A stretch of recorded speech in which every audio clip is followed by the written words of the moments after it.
All right, we are day 2 on this shit, right? Got my caliper hanging over there.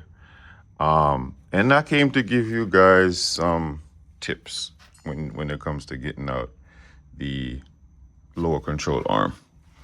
So, like I said before, I took off this from here, the arm from here, took off the coilovers, I took off the sway bar link, all right, that's all. I took this piece out, whatever this piece is, take that out. And then over here, I took out these two 17 bolts, 17 or 14, I think they're 17. Took these out, and then this whole thing came down, right? Now, this was still connected.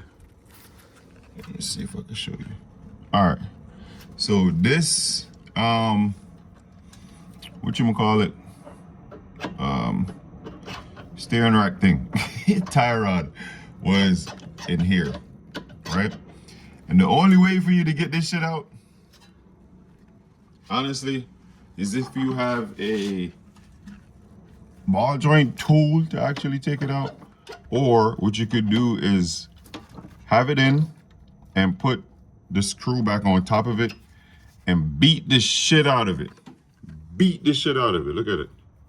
Yeah, I was hammering this joint. The heavier the hammer, here's a trick. I was hammering it before, it wasn't doing nothing. The heavier the hammer, the better it is for you. That, I just went and picked up that hammer. See, I had like a regular house hammer right here. Wait, right here. So I went to get a heavy ass hammer. That's like 3 pounds. This was like, I think 1 pound, 16 ounce. That is 3 pounds. That's a 3 pound hammer.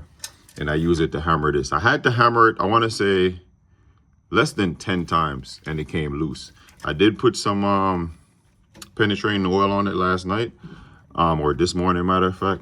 So just beat it. I almost gave up because I'm like, bro, I don't understand what the fuck is the technology behind this. Why is it not just coming out? And then it just randomly just dropped. And I was like, okay, the nut being on top of here, once it's in there, basically protects the threads on here, because you don't want to sling that heavy ass hammer and hit the thread on here, because that's done with, right? So we'll keep the nut on here, so when you hit it, you know what I'm saying, even if it like misses a little bit and hit this, it's hitting the bolt and not or hitting the nut and not the actual threads.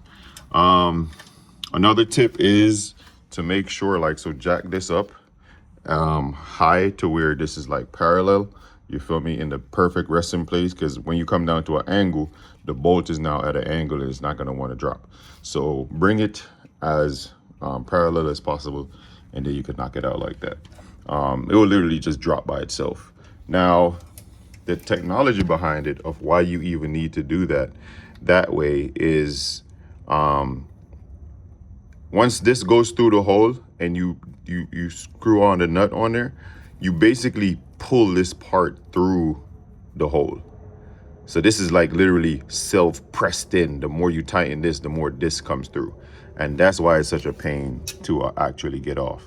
I actually have tie rod ends that I could change. I might change this while I'm at it. I think I need to, boom, and then unscrew this. Hopefully it comes off. That should look seized. But yeah, and then this will drop. And then I'll basically take down the rest of this, and then now have the arm in my hand by itself, to ready to bang out those other bushings that I'm gonna change in the arm itself, back here. So yeah,